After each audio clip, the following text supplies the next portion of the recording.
আজ আপনাদের এমন একজন ইমামের গল্প শোনাব, যিনি ইলিম অর্জনের জন্য নিজের সন্তানের জানাজায় উপস্থিত হননি। তিনি ইমামে আজম আবু হানিফা রহমতুল্লাহি আলাইহের ছাত্র, ইমাম আবু ইউসুফ রহমতুল্লাহি আলাইহ। ১৭ বছর, মতান্তরে ২৯ বছর, ইমাম আবু হানিফার সাহচর্যে ধন্য হয়েছেন। এই সুদীর্ঘ সময়ে তিনি কখনও তার সঙ্গ ছাড়া ফজর নামাজ আদায় করেছেন এমনটি হয়নি।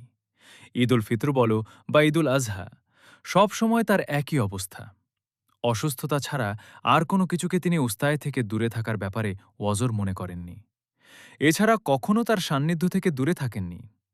ইলমের প্রতি নিরবচ্ছিন্ন মগ্নতার কথা উল্লেখ করে তিনি বলেন, একবার আমার এক সন্তান মৃত্যুবরণ করল, কিন্তু ইমাম আবু হানিফা রহমাতুল্লাহি আলাইহি এর কোনো দরস কিংবা কোনো আলোচনা থেকে আমি বঞ্চিত হব, আর সেজন্য আজীবন আমি অনুতাপ ও অনুশোচনাদগ্ধ হব, এই আশঙ্কায় আমি সন্তানের দাফন কাফনে শরিক হইনি, বরং এর দায়দায়িত্ব নিজের আত্মীয় স্বজন ও প্রতিবেশীদের হাতে ন্যস্ত করেছি।